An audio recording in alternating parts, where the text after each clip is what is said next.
Today we're going to take a look at three new albums: Porcupine Tree, the Tedeschi Trucks Band, and Wilco.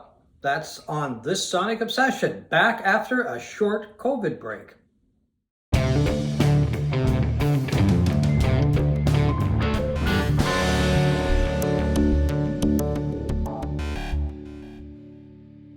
Good to be back after a short COVID break. Well, I was the one who had COVID. This is what happens when you travel outside the house, John. That's right, when you travel outside of the country, I guess. I'm not quite sure where I picked it up, but I did pick it up, and other than being tired and a little bit of laryngitis and a stuffed up head for a while, not bad. Still not quite 100%, a little lethargic, but that could be age. I don't know. Well, I hope you're 100% because I'm sitting pretty close to you, John. Well, you can test positive for months, they say. So anyway, we'll have to wait and see how things go. Yeah, I would think that the odds of you getting in New York for 2 weeks was probably greater than you would have here. Well, I was negative when I got back, and a couple of days after I was back, so who knows? I mean, that's just the way it goes. All right, so we have a backlog of albums, and we're going to start with Ascension, which is the second installment of the Tedeschi Trucks Band's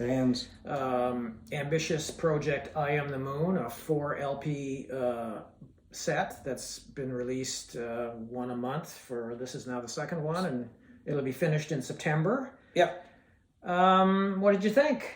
I really liked it. I didn't like it as much as I liked the first album, Crescent. This one is Ascension. The next one is The Fall, and then I think it's Farewell. I'm not sure. Yeah, and there's July, August, and then the vinyl package, everything. The vinyl packages come out in September. So it's a little ways off yet till we get everything that's finalized. No, I enjoyed it. I thought it was really good. A lot of it is very typical Tedeschi Trucks Band. A couple of tracks that really stood out for me were Ain't That Something, which I think has got Alicia Secure on more vocals than she normally gets, which I really welcome because I think she's just a tremendous singer. And that's been one of my beefs with this band for years, is that they don't feature a lot of the other members as much as they should, or I think they should anyway. And there's some really nice organ in there. There's some other vocals in there. So I think it's more of a band effort than they've done in the past. That's exactly what it sounds like anyway to me. We should say that all of these albums have something in common, and it's very difficult to get physical copies of these things at this point. Right. I mean, I've been streaming it. You've been listening to it on YouTube. I think there was a CD version that came out, but the vinyl releases on all of the three albums we're doing today have not come out yet. Yeah. And so it's very difficult to even know who's playing on some of these tracks and who's singing. And I agree with you. I think this is not quite as good as the first album was. And it's, but it's a fantastic album, as you would fully expect from this band. I mean, wonderful players. They can all sing. And this one is a little bluesier than the first one. In fact, the first one wasn't bluesy at all, was it? No, not really. I mean, this one doesn't in my mind have a standout track like Passaquan. No.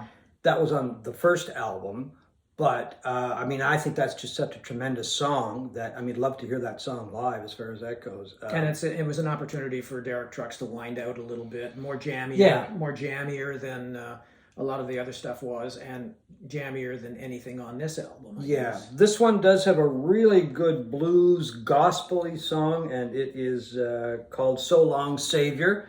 Really bluesy. It's got some really nice guitar work, like reminiscent of Son House and Robert Johnson, some of that old Delta blues sound. And Trucks lets loose in this song as well, but it doesn't have that magic or that really good feeling that Passaquan had from the first album. But all in all, no, I think it's great.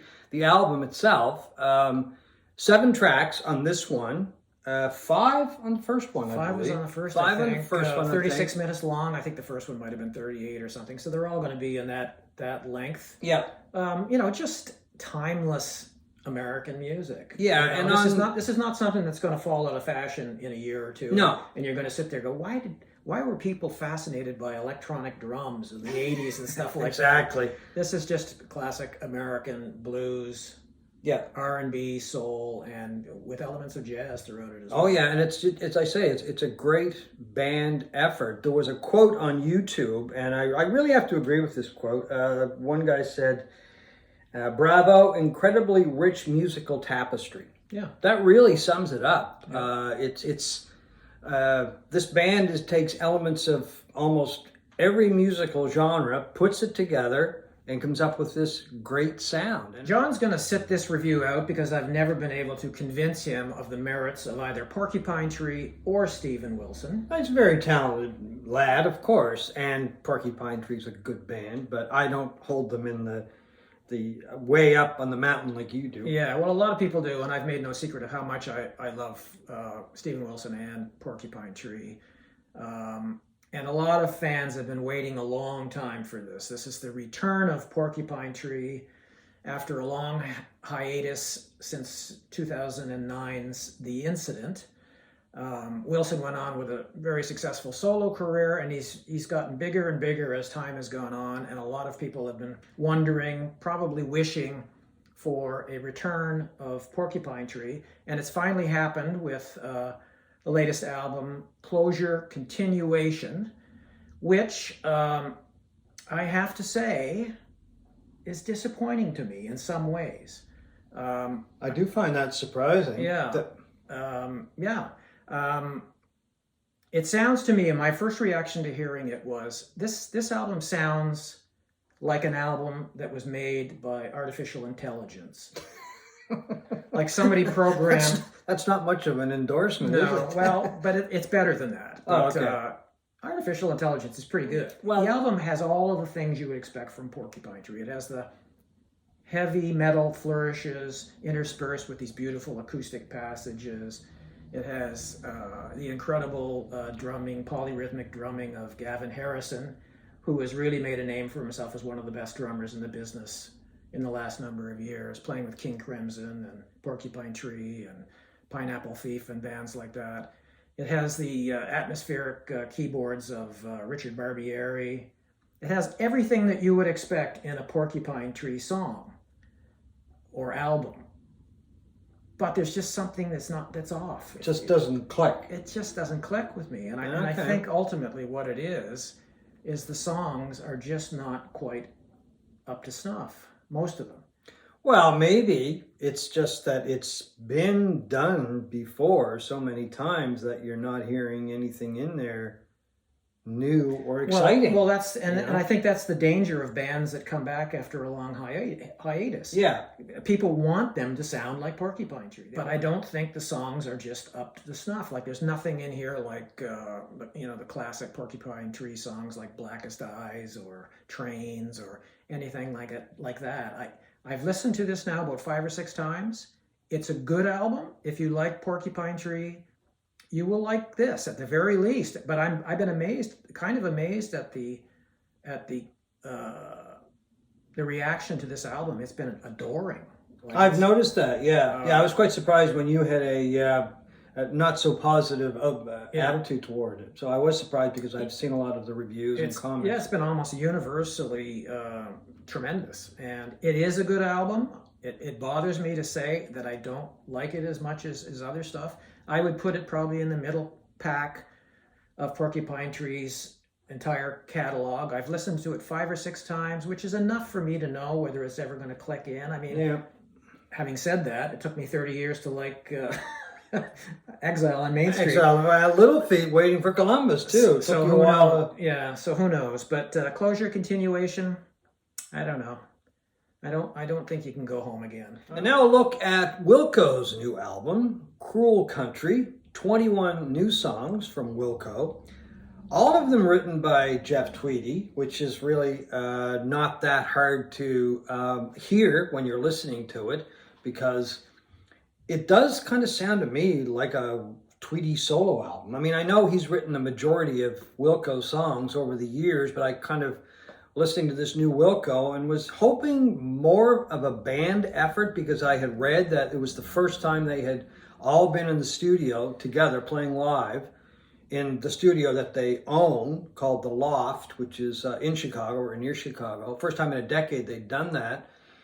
And kind of hoping that some of the other guys would have written or co-written some of the material, but all of it's Tweedy. And it sounds like Jeff Tweedy. Which is a good thing, John. Well, it's a good thing. Don't make it sound like it's a bad thing. Well, it's not a great thing. It's a good thing, but it's not a great thing because I think Wilco might be falling into the same rut that Porcupine Tree is falling into. I don't know, or has fallen into. I think it's time to branch out. There's a lot of talented people in that band, Wilco. There sure are. And in the past, a number of the past albums, there have been a lot of tunes that were co-written with other members, and they were great. And I'm not dissing the album because I really like Cruel Country. It's getting a lot of positive reviews. Do I think it's a great album? No, I don't. I was hoping it would be a great album. It's a very good album, but a lot of Tweedy's solo stuff is very good as well. What did you think of it? I think it is absolutely fantastic. Okay. And I will go so far, John, as to say, proclaim this as one of the greatest double albums ever made. Ooh, I think it is absolutely fantastic. Why? Because it holds your interest. It held my interest. 21 songs. That's a monster of an album. Yeah. I think the playing is impeccable. You talk about, maybe other guys in the band not contributing anything in terms of composition, but they are just one of the greatest live acts out there today. They are some of the best players. Oh, I don't dispute that. I totally agree with you on that. I think beginning to end, there's not a weak song that I can find on this album. We should say Cruel Country, it was kind of billed as this country album. Yeah, well, I don't really buy that either. It's not, I don't know if that was tongue-in-cheek in the part of Tweedy. And there are, 6 or 7 songs that you could classify as country songs. The rest of them are Wilco songs. And very, and the more acoustic side of Wilco, I guess. It's a very hushed album in a lot of places. Although it is very buoyant as well at times. Like it's not an album that you would think after 21 songs you'd be dead asleep in a chair, but but it's not like that at all for me. I think it is one of their best albums. I would say it's right up in the top 2 or 3 for me of all time. Maybe it'll get there someday with me because, as you know, sometimes when you're listening to an album and the first 2 or 3 times you listen to an album, it doesn't hit you like it does after repeated listenings, and you take a break and listen to it, and then it comes home and it's like, okay, this is a lot better than I thought it was. So I'm going to keep my mind open. I guess, as I say, it was just the build up to it. And I thought there would be actually a little bit more country. Well, it has double meaning. I mean, Cruel Country also refers, I think, to Tweedy's thoughts on the state of America. Oh, yeah. I mean, well, the opening line in the song Cruel Country. I love my country like a little boy, red, white, and blue. I love my country, stupid and cruel, red, white, and blue. So that kind of sums his feelings right there. Yeah, so it does have this double meaning that, like, if you're thinking about buying this album and expecting to find, the Flying Burrito Brothers or you're not going to get it. It's not that at all. It is a Wilco album. Wilco hasn't made a bad album. Let's put it that way, right? No.